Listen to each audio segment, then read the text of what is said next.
Welcome to my podcast, Bharat Charcha. Let's welcome Sahil and hear his story, journey with Sunny Leone and his experience building the brand. So, your portion is again something which is speakeasy cocktail bar, right? It's not. So, how we built Chica Loca by Sunny Leone. Right. And when we partnered, we wanted to build something that's around her. It's the concept of that space is, inspired by her life. How, she's made herself into a Bollywood celebrity, her travels, her adventures, and the boldness with which she's lived her life. Right. And that's the energy of the place. That's the energy. It's a high energy multi-cuisine bar. But how did you come up with an idea that maybe a celebrity status could also elevate that kind of business model, what you have on mind? And then I'd worked with MTV to create a brand called Roadies Coffee House. Yeah. So similarly, as we were moving forward during the Roadies era, I also realized, certain personalities themselves extend beyond, just their core of indeed Bollywood or media. They're very easy to, the personalities kind of stand for something, right? Entertainment, courage. So this was one of your ideas again. It was tough. So I think we bonded over that. Right. I think that comfort was important. What a celebrity can do is help you get better market visibility, right? The core product still has to be Of good. course. If your food isn't good, your economics aren't good, your consistency isn't good. So definitely, I would say Sunny helps us get people in the door for the first few weeks. Right. No doubt about it. Right.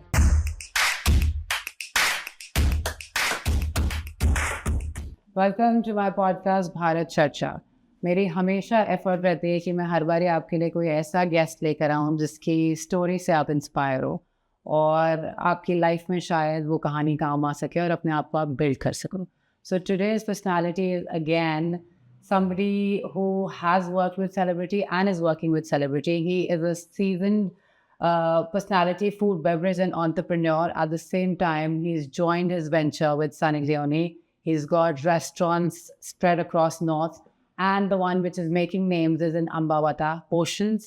And let's hear about the second one right from Sahil.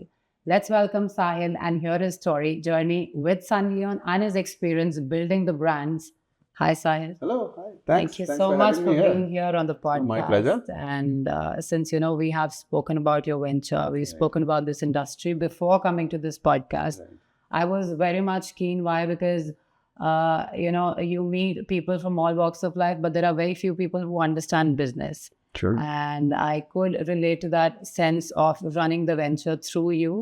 I want the audience today to know that how exactly you ventured on this, how Sunny Leone as a celebrity came in power with you, and how you began with your restaurants that you're running currently. And your new game, which is Potions again. Yeah. So, I've been in the restaurant business in India for a good 12 years now. And I'm an MBA from INSEAD, and I came back to India and started an investment fund. Right. And the fund was focused on invest and build philosophy. So we would go incubate a brand, build it to a certain level, and then make it monetizable. Right. So we were behind partnering to bring IHOP to India. We brought Carl's Jr. to India. Yes. Then during that time, we also bought out a brand called Boombox, which is a very beloved, legendary bar brand from Delhi. And then we started expanding into tier 2 markets. Around COVID is when I realized, I actually enjoy building these brands from scratch. And it gave me a lot of creative freedom to build and expand and enjoy the business without the pressures of the fund dynamics and, because you have to build and exit and make investors money. But I really wanted to hold on to my brands and build them with full creative freedom. Yeah. So post-COVID is when we started creating newer brands that we became operators. And since then, we've done Chica Loca with Sunny Leone, is whom we met through a project we were doing. You started with Chica Loca, right? And so during the fund, I'd already been running brands. So we had expanded Boombox into multiple cities across India. We went into Delhi, more into Delhi. We went to Gurgaon, Chandigarh, and then Lucknow, which was actually a big revelation because Lucknow is where I headed a project all by myself with local partners and really enjoyed how we were able to succeed in that market. Right. That set the precedent and gave me the inspiration to do more and more. Wonderful. So we know about your entrepreneurial journey, but I want to know, besides this, how did you come into, consulting people and building brands?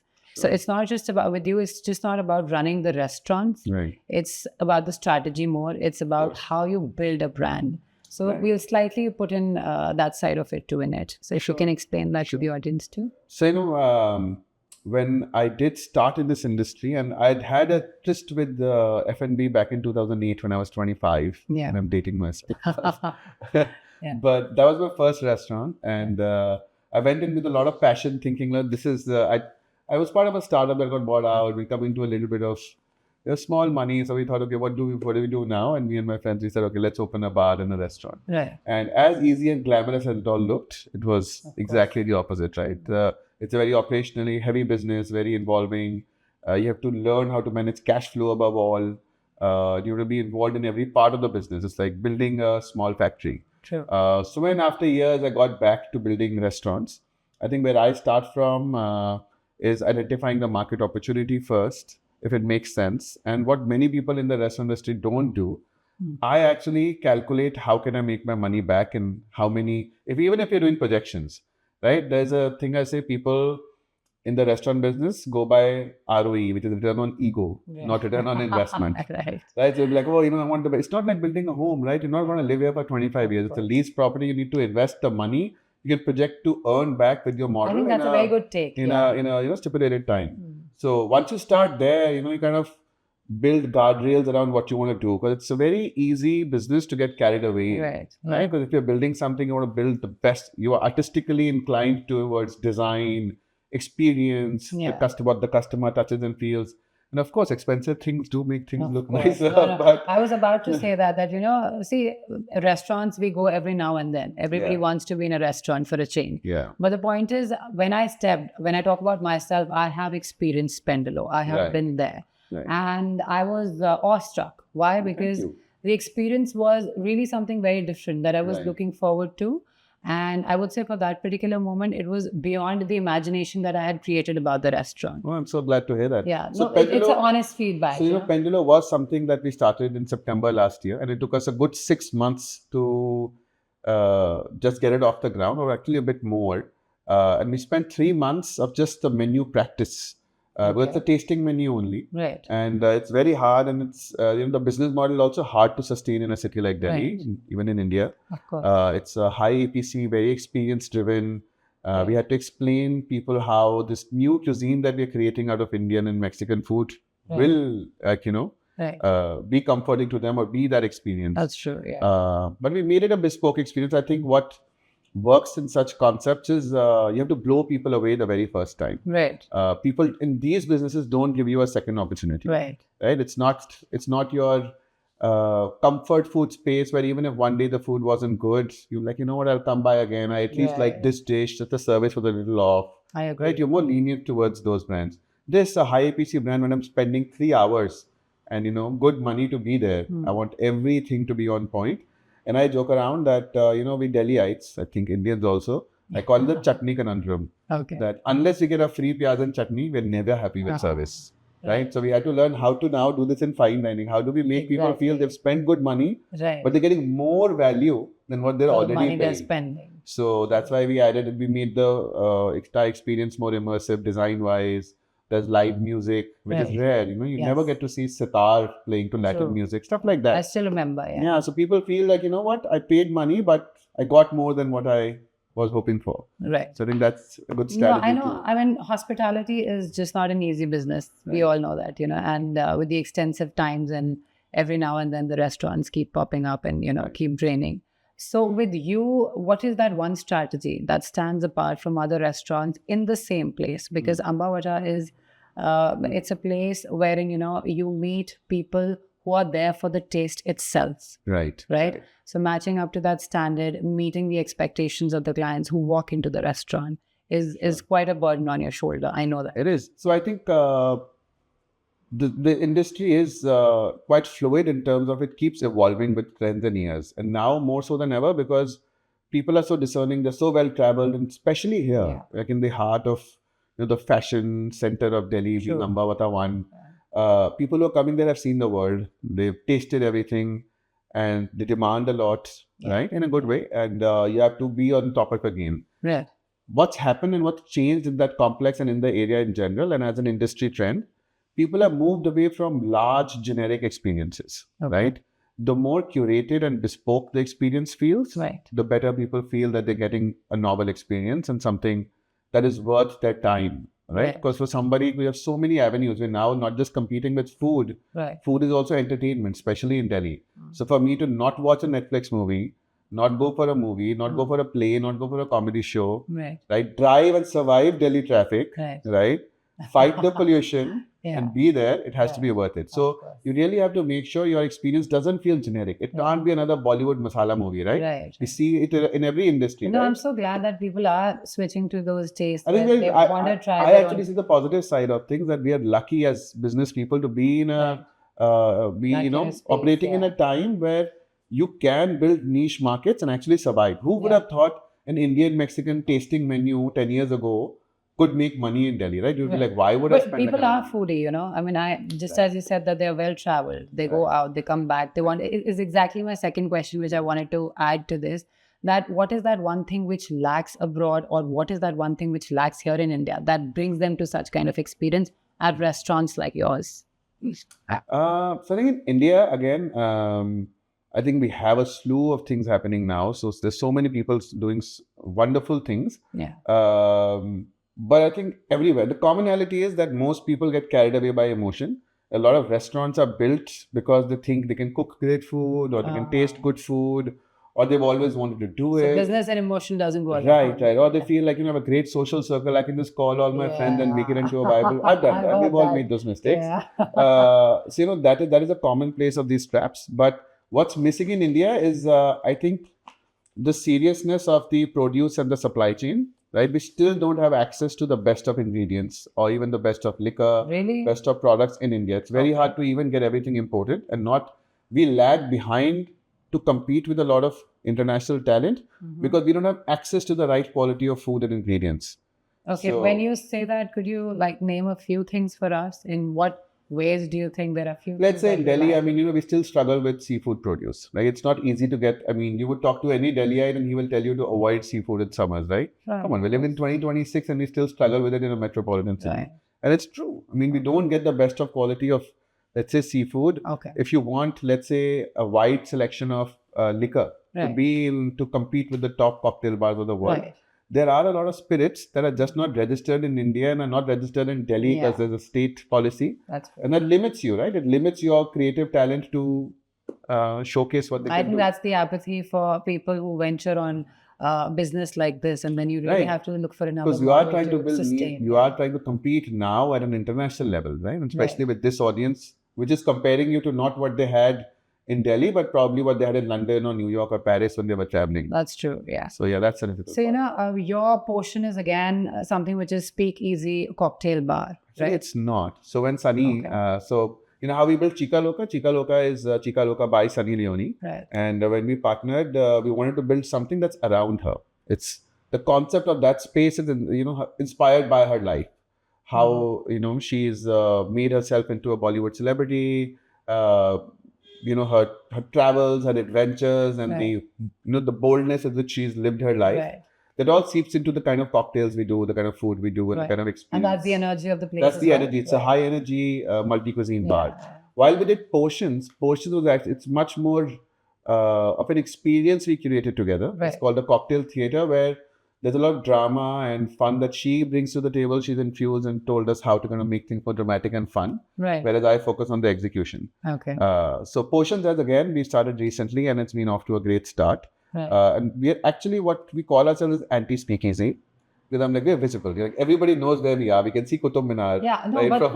I was just about to say that, the kind of phenomenal view that you have from both your space, from both your restaurants, So the very fact that somebody is planning for Pendulo or the fact that somebody is planning for Potions, I think ideally it's a mood turner. It is. I think we have become that neighborhood. You are themed in such a manner wherein you just want to unwind yourself after work. It's a celebration. So it is what we call ourselves the high energy romantic dining bar. That's the theme that you have set up. Right. So you do feel like you want to relax. You want to be on a beautiful date with a nice view, some great food, comforting drinks, and be entertained also. Not to make it boring and dull, because just in case the date is not going well, we have enough alcohol and music to take care of that. And now the Valentine's coming in the corner, so I'm sure it should be even better with that. That's amazing. I think your concepts that keep people glued, the bold fusion, the lighting, the cutlery, and the service how you give is what the it is. Because I think what matters now is especially what people can touch and feel. So in fact, I learned this from a very prominent restaurateur when we were building brands.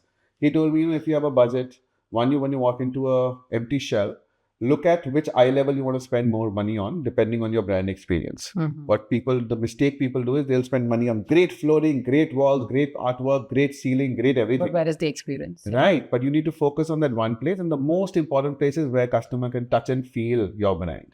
Right. So if you take care of that, you can do a lot more. Right. So we make sure that every dish belongs in a certain plate. It looks aesthetically pleasing. And not just for Instagram.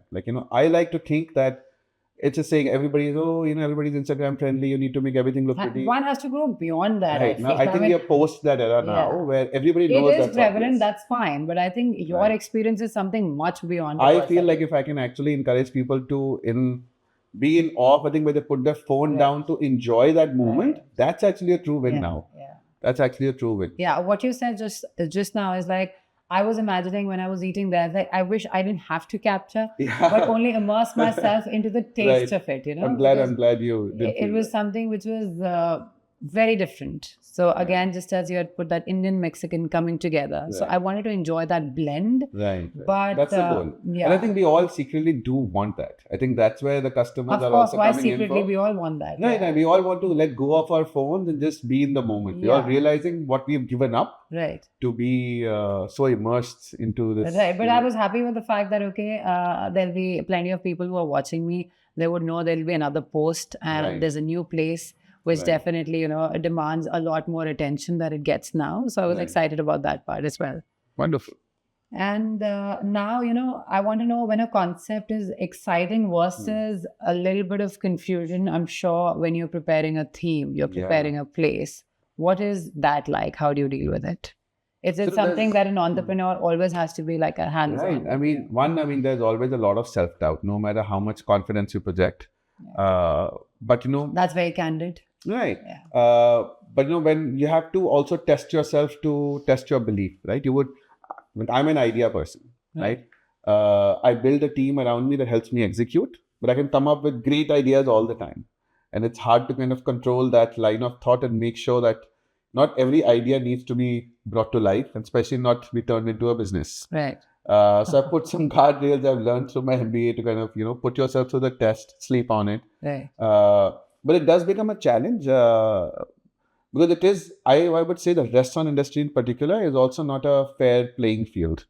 There are certain places or certain industry points where people have an advantage, be it just more real challenges like people having a lot more cash flow or a lot more control over the nicer real estate, right? So to fight, even if you have a great concept, let's say if you don't get the right real estate, if you build a Pendulo, not at Ambavata but somewhere else, half your battle is already lost, right?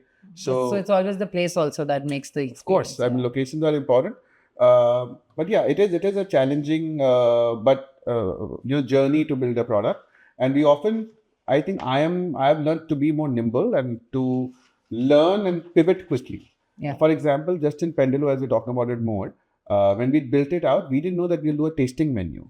Is when I worked with Chef Megha and Chef Noah, who are popular chefs in Delhi. We thought, okay, now we're onto something. We created such wonderful food.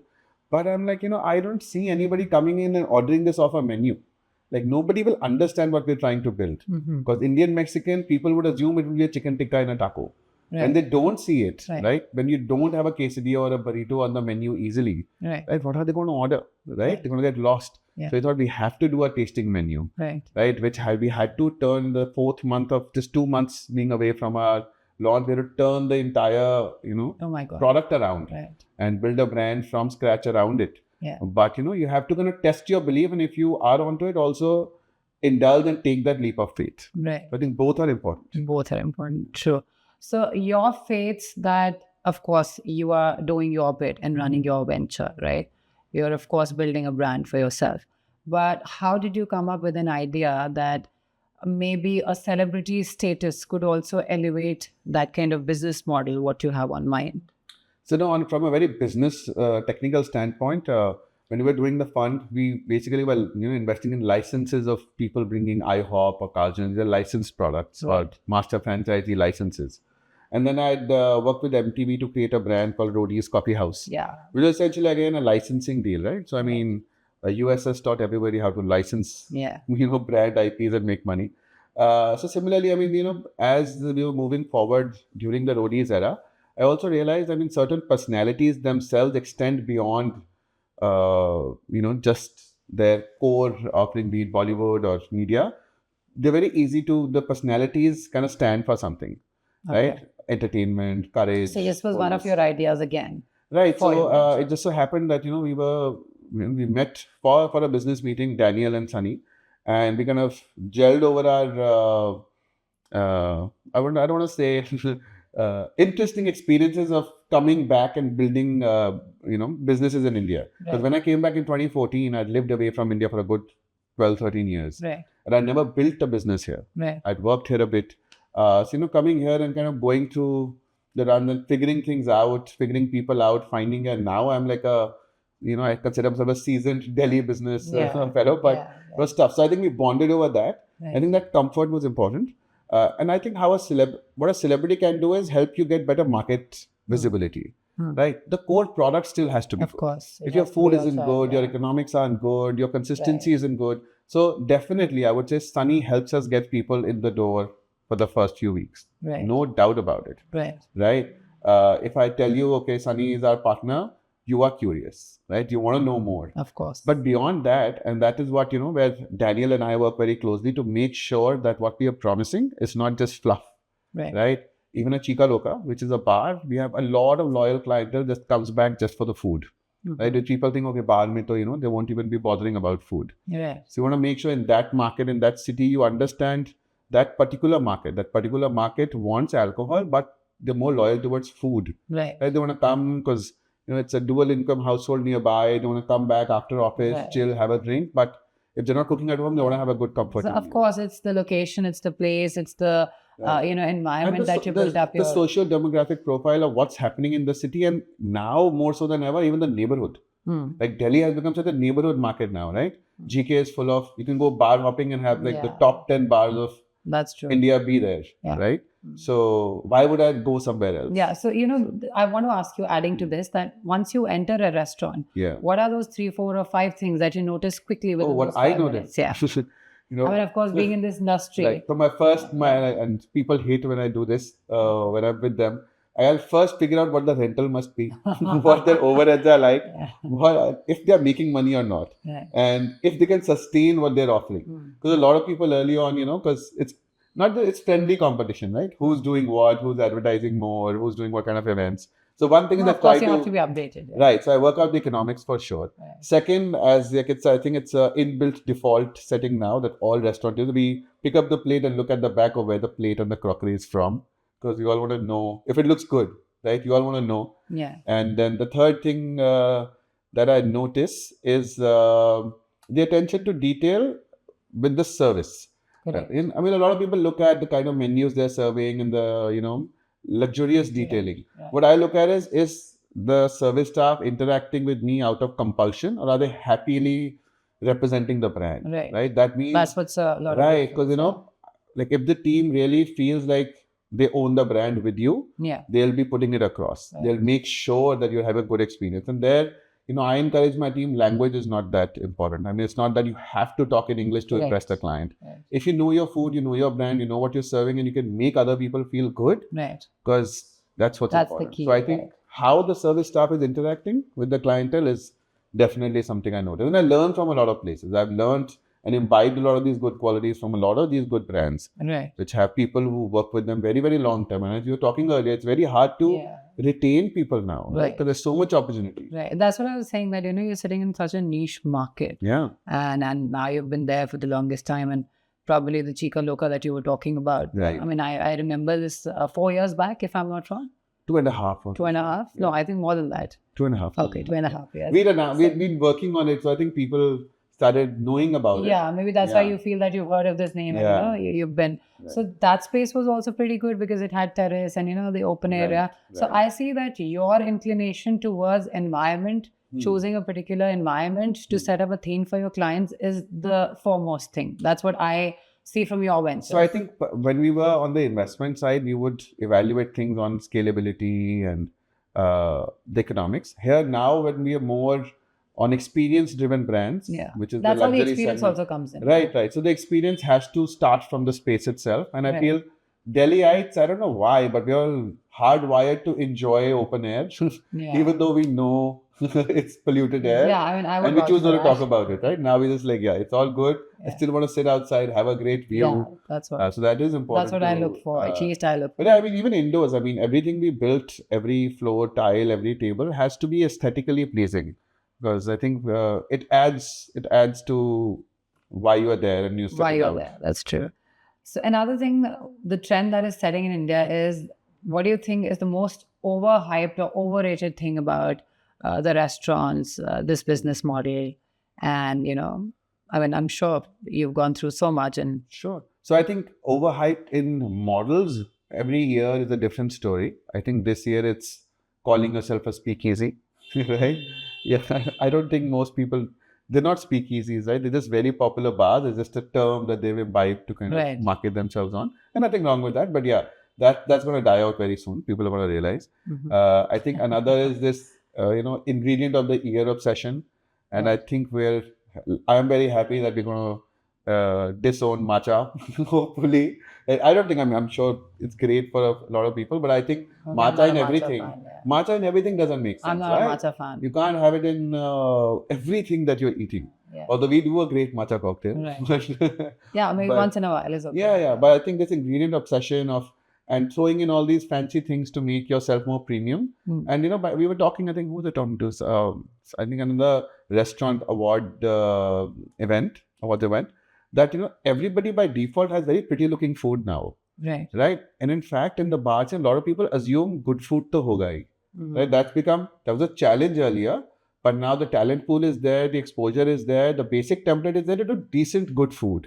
Right. Now the challenge is to upgrade. But yeah, this obsession with throwing truffle everywhere and truffle oil everywhere. Beyond that. Caviar this, caviar that. I mean, not everything needs to be a super luxury experience, right? There is a market for, let's say, a Zara, for an Armani exchange. Not everything needs to go and become, some luxury collectible item. Correct. I think the brand should be the way the brand has come up with, the way your ideas suggest, and the way you want to keep it. Right? Why? Because it's your brand. The brand positioning needs to be very clear. Right? Although the market just as you decide. Right, the market is good. You can have Ayushmann Khurrana making good movies and money, and so does Shah Rukh Khan. But you start thinking that, I'm going to launch a movie, and why am I not getting enough attention like Shah Rukh Khan? I'm going to spend that money to get it. It's not going to happen. It's not going to happen. You need to be clear to your audience of who you are and find your acceptance. That's true.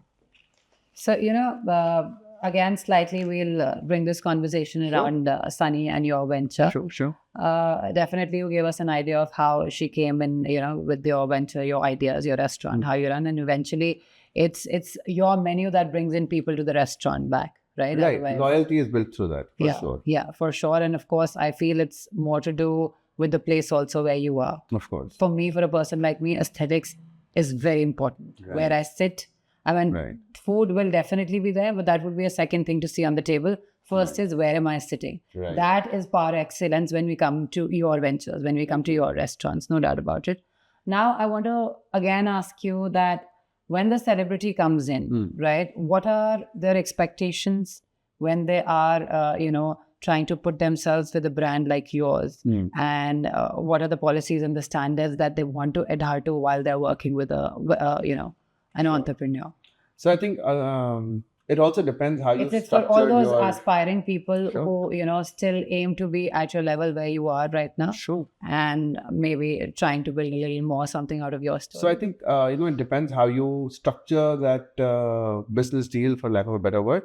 Is it a licensing agreement? Is it a joint venture? Is it a partnership? Are they investing with you? So, every kind of a deal would make a difference. Right? Back in the day, I remember when we were doing Carl's Jr., Yuvraj Singh had a equity arm, and they would invest money plus their brand equity of, if they're promoting, how much equity can they get in terms of investment, and also in view of them being the brand face. Yeah. So that is a model that was very popular for the longest time. So the most, I think, celebrities, one, when they're investing with you, it's different. Yeah. But also when they are investing plus licensing their name to you, when the brand is built around them, it also exposes them to a lot of risk. Right. And it's two-way, Yeah. right? The brand could also grow or collapse with the celebrity, Correct. right? You do one politically wrong move today and, entire businesses are wiped off. Or if the, celebrity is doing very well, your business could just by default get the advantage. Yeah. So your structuring early on is very important. How vested is the celebrity? What do you want to get out of it? Do you want them to be the promotional element, or are you building a brand around them? Right. Right. One could be just they're here to kind of just get you the audience. But initially, definitely they influence the brand. Yeah, as much of we course. know, because obviously you want to begin with something who is very much in the market, who is prevalent, people know about it. Right. You have to make sure your brand aligns with what they stand for, though. Right. That's very obvious, but a lot of times people just, I see people signing celebrities for ads and deals and brand deals where it doesn't even make sense. You just can't, maybe their larger audience isn't your target audience. Right. But yes, I consider marketing is it awareness? Is it, building some kind of loyalty, or is it educating people on what your brand is? So depending on where you are, then you need to see where the celebrity is helping. So of course, in restaurant brands, like in movies, you need to open big these days. Gone are those days where you can slowly build, because the overheads are so high, you can't have that long of a gestation period. Right. So the celebrity angle definitely helps you start with a bang. You get noticed. Now it's your opportunity to lose. Right. And from there on, it has to, when the people are also very discerning. You can't just fool people into thinking, okay, I have a celebrity partner. They want to know why, right? What are they doing? How are they involved? And is it true, or is it just another paid gig? So have you ever said no to a celebrity just because you thought he or she doesn't align with your brand or your ideas? You can be honest about it. Yeah. We've had business opportunities where I thought I wasn't the right person to build a brand around that celebrity. Okay, so you weren't the right person. That's what you thought. I would see every celebrity would definitely have some market. Right. So to be very honest, even when we were doing roadies, I never thought I am a roadie at heart. But then I fell in love with the brand because I remembered my childhood. And I remembered I actually saw the business opportunity because everybody who wasn't a roadie wanted to be a roadie. Right. We all grew up thinking, of course, we all have the cool log to the. So even if I wasn't into that culture, I just wanted to be that cool. So I thought that's a great opportunity that, even if I am not a roadie myself, but I see the business opportunity, if you can create a product that appeals to that huge segment of people that grew up watching roadies, now have money, now will experience premium coffee or whatever we offer them. But yeah, it will be the nostalgia factor that will play into it. So you have to, with some celebrities I've not found I can crack either. It's, like Sunny is such an exciting story. She stands for so many, interesting adventures she's lived through, and so many, not just troubles, but like how she's survived different aspects of her life, repositioned her entire brand. That's true. And in a country like India, which is not, she's made a mark. Forgiving. I was just checking in the news this morning itself. I just saw that Salman Khan paving way for Sunny Leone. So we have to give it to her for this, because I'm sure she's earned her respect through her ventures and what she's doing. And she's working with her. What's actually very inspiring with our entire operations team as well.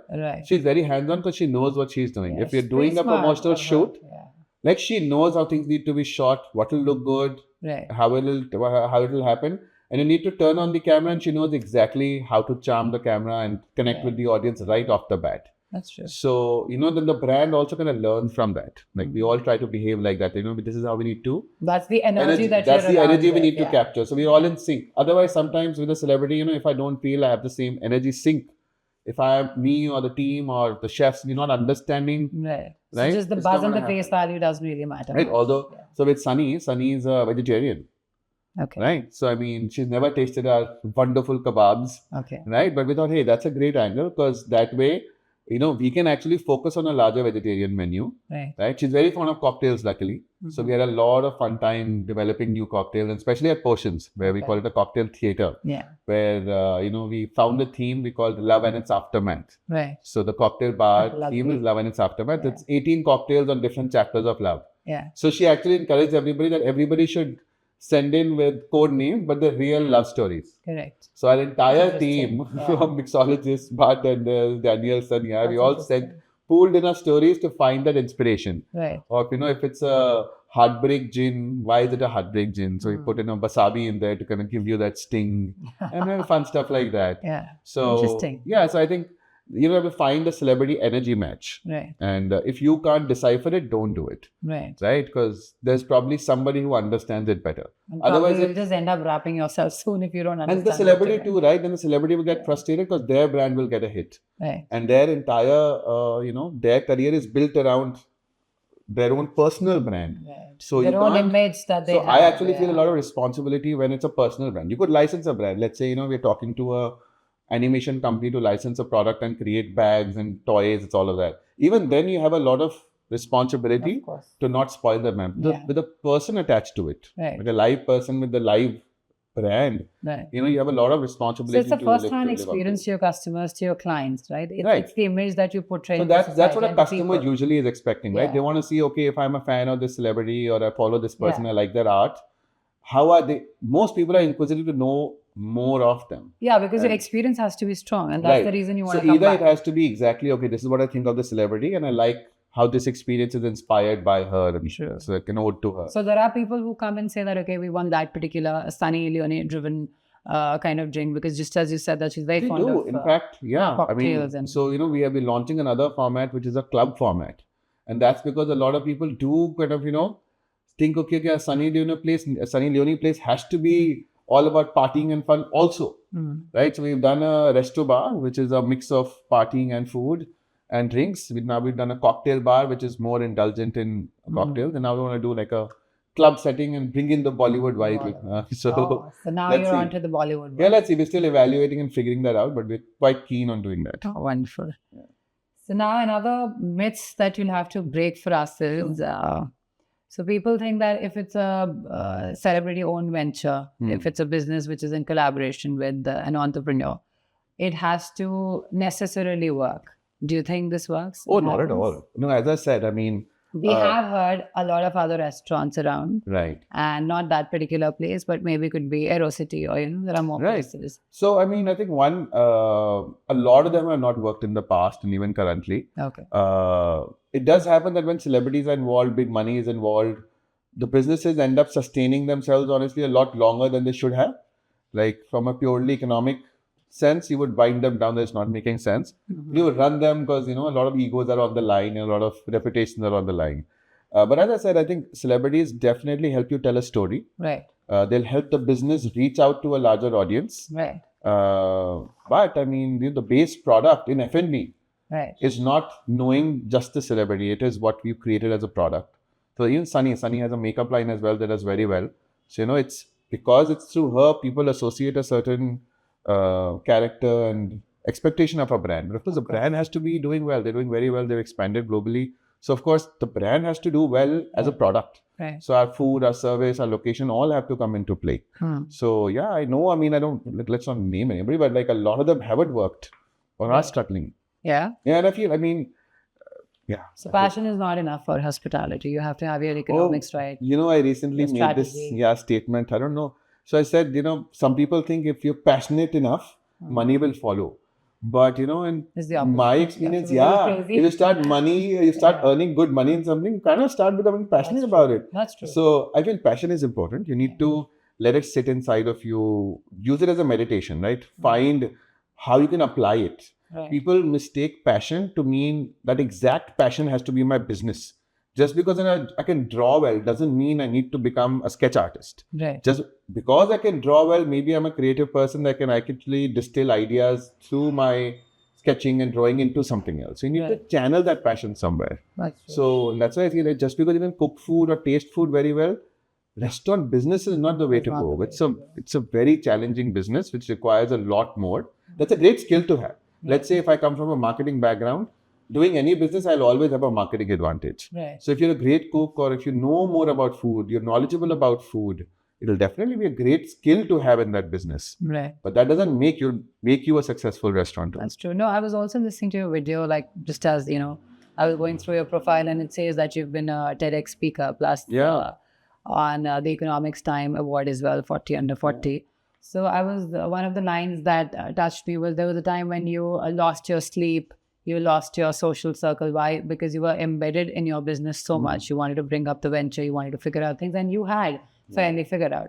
But, you know, all of this leaves you a little crazy and drained. Why? Because you want to make that thing work for yourself and make it to a perfect to an extent where people start loving it. Not for yourself, but of course for the amount of energy and heart and soul that you've put, right? So that's what I feel an entrepreneur has to sacrifice. And that's why we say that food and beverage industry is just not easy. We all know that. Right, but it is very ops heavy. It's very on the floor. A lot it of may appear restaurateurs as profitable, but it's very challenging too. Yes, I mean also it depends on what model you're running. Although let's say I was running a momo chain, right?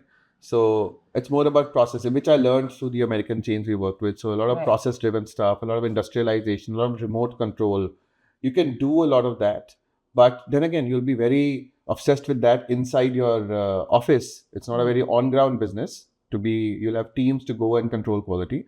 But bars and restaurants, which are more about the experience, if you're not on the floor, in touch with your customers, not knowing what's happening, you really lose touch, right? You're building a product which you don't even know if people are responding to or not. And nothing can replace, Oh, that's the catch now. Okay. I didn't know that you constantly have to be there in your business to be able to interact with people around. Experiential products like a bar or a restaurant, you have to spend enough time on the floor in the market to figure out. Otherwise, you do lose touch. And we're only learning second, third information through Instagram or your service staff. Right. Okay. They'll tell you what was working, what was not. So, where is your intellect and contribution then? Right. So that is what makes it not draining, but it's physically demanding while it's financially challenging because it's a very high cash flow business now. Margins have become tighter and tighter. Right. Rentals and overheads have become very high. Taxation and policies are still not very easy. They've improved, but still a long way to go. We think technology has made our lives easier, but I think we just had too much technology and now we have access to too much data. Right. So I'm actually trying to work out a way. I've, built my own Excel sheets and simpler systems that, okay, let's just focus on these few points. Right. Let's not have a CCTV open on all screens and monitor 10 different restaurants in a room. Let's not do that. Right. Let's build that trust with our team that if I've entrusted you, I'm not monitoring you on CCTV 24/7. Right. So I think those things are important. Right. So just a logical question. I know we've had enough conversation on how you build a brand and, it's the venture and of course, all that you put in to your work when you talk about your restaurants. So honestly, is it a very profitable business or it takes time to reach there? When you begin with it, how it is and one, it definitely depends on the format. So a QSR format, which is a quick service restaurant, would give you slower returns, but for a much longer time. Let's say your neighborhood, even a pizza chain for that matter, right? You would do decent business, but it'll stay consistent because people are not bored of it easily. Right? If you have a good pizza or a good butter chicken tikka naan joint in the neighborhood, it'll keep running at a slow pace for a very long time, giving you that constant margin.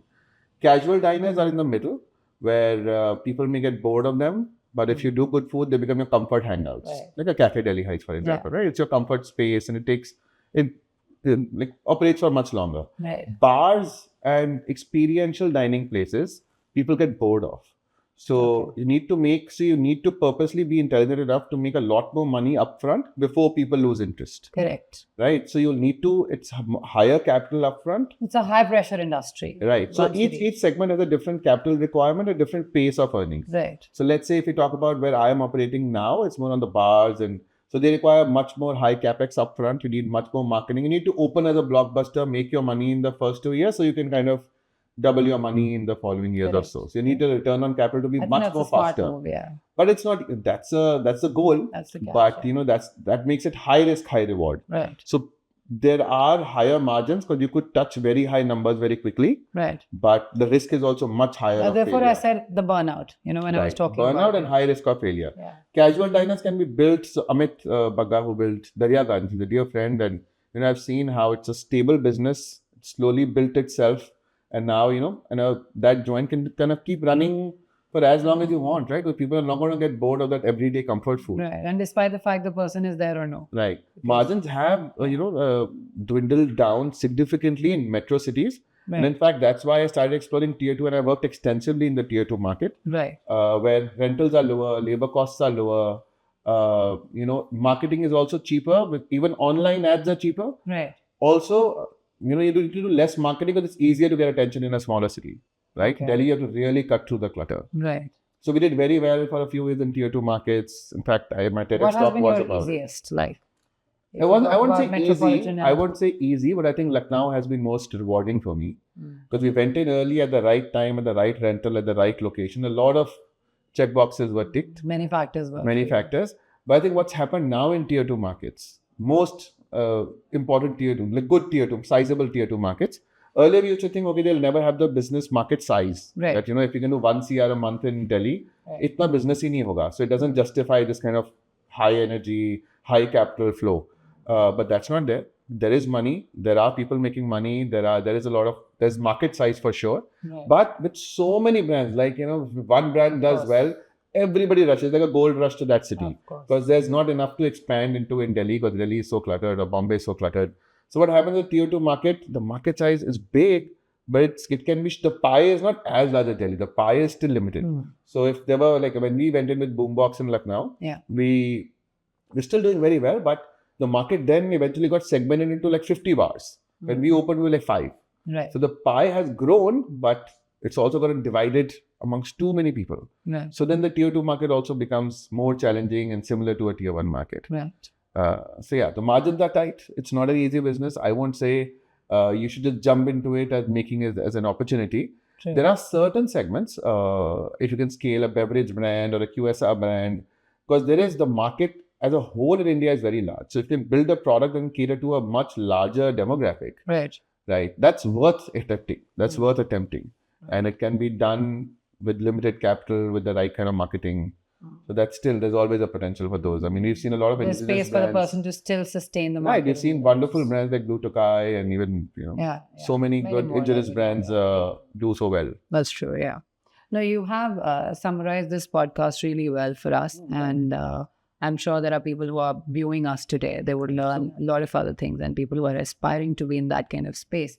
Now we'll have a quick rapid fire round with you. Scary. And honestly, again, I would, just before we finish, I would love to tell you that we are definitely those kind of people who come for an experience. Right. And your space has definitely provided that kind of ambience. And then there's no doubt about it when it comes to view, to your cutlery, to your culinary, and of course, people around who are there to serve.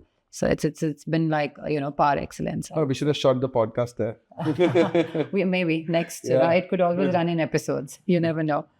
So just a quick round. Could be slightly fun, energetic. Sure. So chef's tasting menu or comfort food? What do you prefer? Tasting menu. Tasting menu. All right.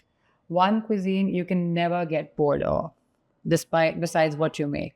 Kung Pao chicken. I'll even tell you a dish. So I'm so obsessed with Kung Pao chicken. Okay. Yeah. So comfort Chinese food. Right. I don't get tired of. And what's that one city where you get underrated food?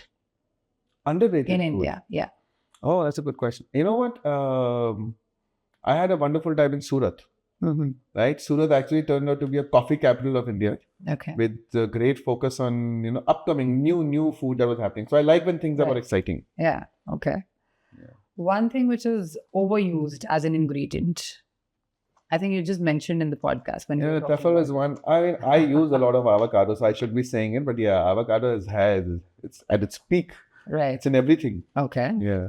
So 10 years from now, where do you see yourself, and how do you see people indulging in this hospitality, indulgence of trying and tasting experiential menus?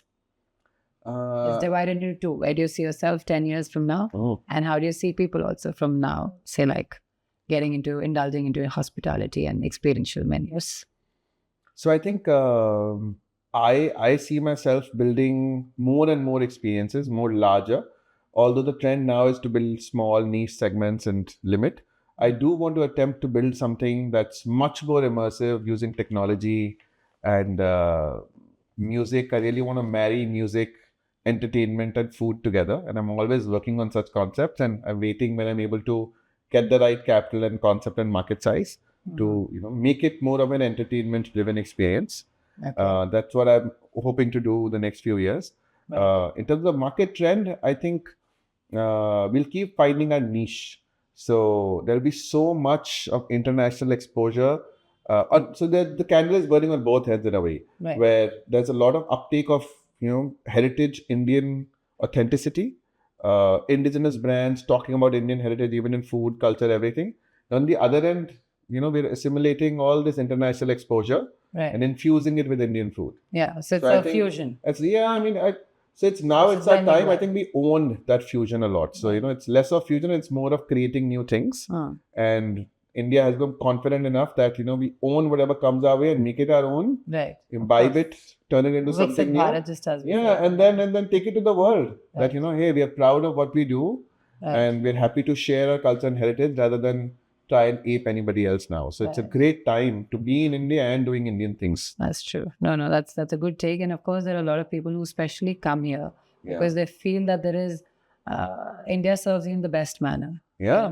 Because of its rich heritage, arts, culture, we do have a rich food also here, rich ingredients, which you and that's making quite a comeback. I think people are realizing what we've been ignoring all along, our very heritage, our very culture around food, hospitality, the recipes and the complexity of Indian food. In fact, I was talking to Chef Suvir Saran yesterday, and he was over at Pendulo, and we had a conversation around, he was one of the first Indian chefs to have a Michelin star in the US. And we were talking about I don't think India needs to be rewarded with Michelin stars That's anymore. true. Yeah. We need to have our own system a system that understands our culture and cuisine to do it justice. Right.